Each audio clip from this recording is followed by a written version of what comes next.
The Knicks pull off an absolute masterclass in the fourth quarter and come back on the Cleveland Cavaliers to essentially steal game one of the series. Going to talk about that next.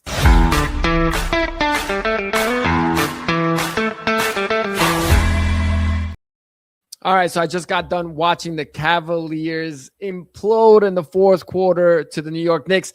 The Knicks go up in the series 1-0. These conference finals have lived up to the billing because we had a double overtime game in the Western Conference Finals game one, and we had an overtime game in the Eastern Conference Finals game one. Both games came down to the wire. Absolute awesome games. And really, this one tonight with the Cavaliers, it looked like it was going to be a blowout. The Cavs had it. They were up almost 20 in the fourth quarter. It looked like they were about to snooze their way into a game one victory and get the Knicks on their heels going into a game two at home, what would have been a must-win game two at home.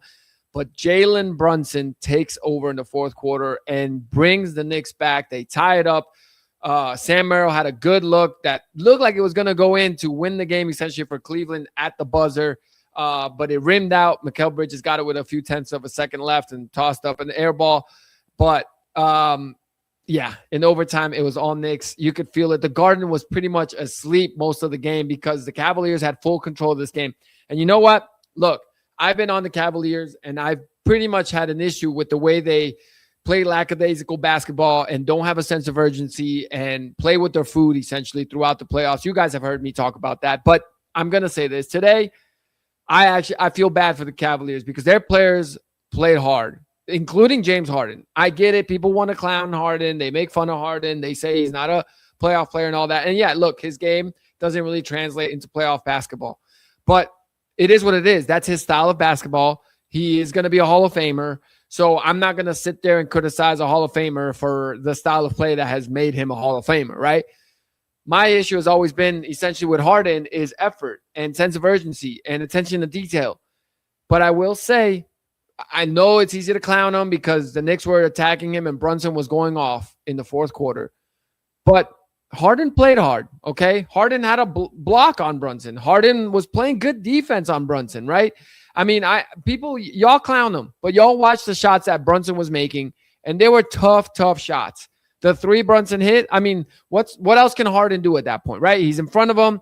He's playing good defense. It's not like he was letting Brunson blow by him, which we have seen Harden do in the past, which is why I've had an issue with James Harden, because I feel like unless it's an elimination game, Harden, doesn't play with effort. And I thought Donovan Mitchell led the way for the Cavaliers, and he came in and he was diving on loose balls. You saw that play he had in the third quarter where he literally dove, took the ball from Cat, let it go mindfully to make it not a travel, got up, grabbed it, and scored a basket on the other end. Like Donovan Mitchell said to his team tonight, guys, it's game one, and we're actually playing a team that we cannot let an opportunity slip by against, because we got away with it against the Raptors, right? They forced us to a game seven, and anything could happen in a game seven. So they played with their food, and they got lucky that obviously they got the dub in game seven. They were definitely the more talented team in that series.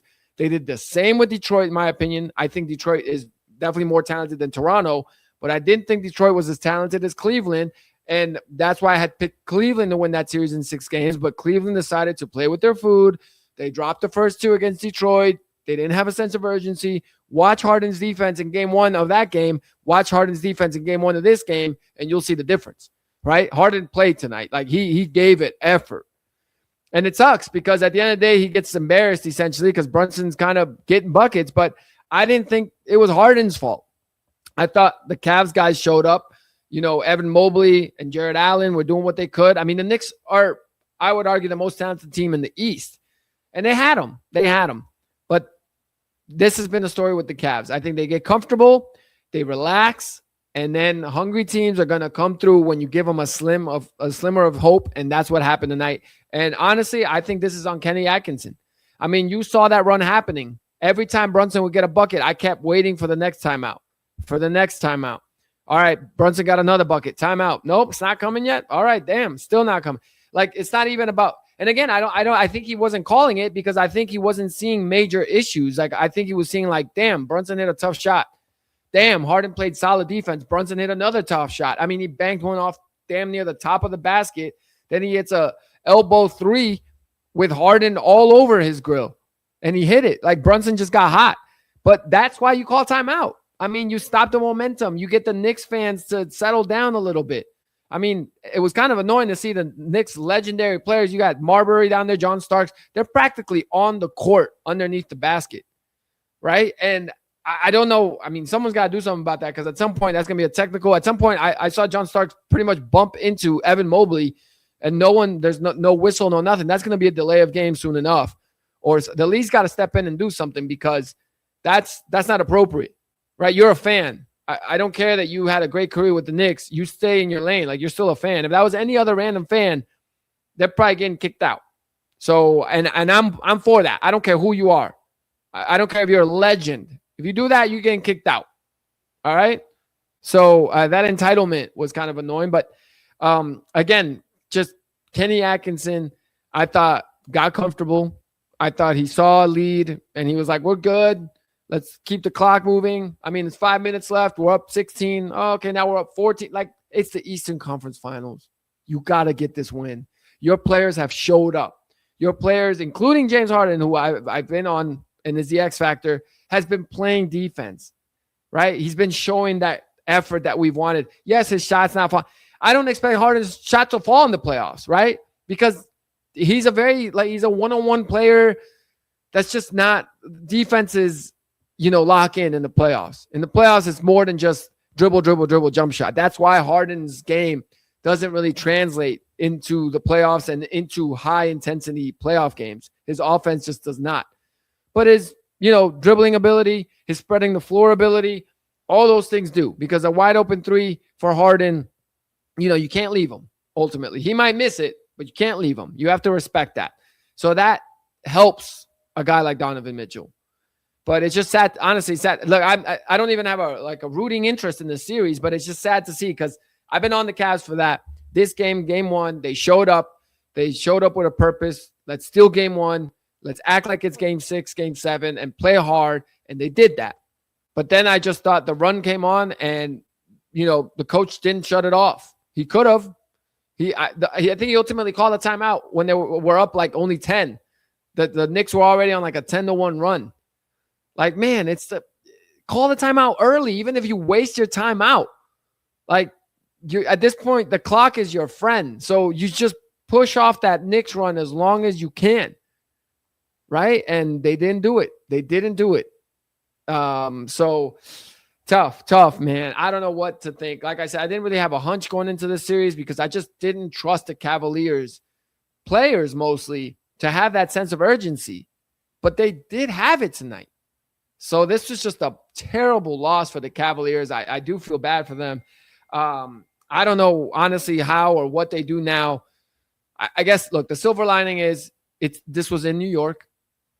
New York's the favorite. They were supposed to win their home games, right? But you did have a golden opportunity to steal home court.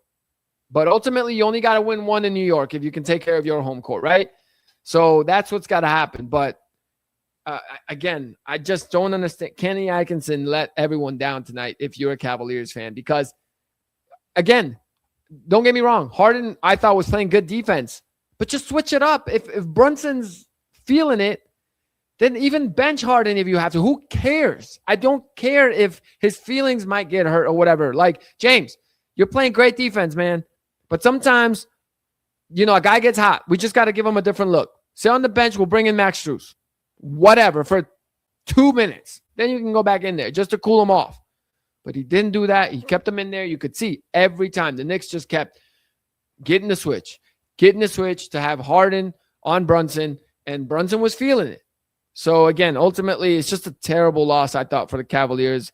The coaching, in my opinion, here was the real problem, the letdown. The players were giving it their all. I mean, Donovan Mitchell looked like the best player in the game for most of the game until Brunson had that crazy run. So we'll see what happens in game 2. Again, it's hard to say. Like, part of me is like, it's a must win now for the Cavaliers, but it's not. It's really not, because, look, at the start of the playoffs, I picked the 5 teams that I thought had the most pressure on them. And number 1, I had the Knicks, right? Because I thought this year for the Knicks is NBA Finals or bust. They fired their coach last year, a good coach in Tom Thibodeau, after losing a game 7 to get to the NBA Finals. So you got to at least match that, right? So the pressure's on the Knicks. It really is. They stole one tonight. They got hot at the right time. Shaman came in and played great. But if you're the Cavaliers, I mean, honestly, OG didn't look like himself. I think that hamstring looks like it's still bothering him. And Cat going up against the two bigs with Jared Allen and Evan Mobley doesn't look as effective as he normally would. Again, the Cavalier bigs, though, you guys got to rebound better.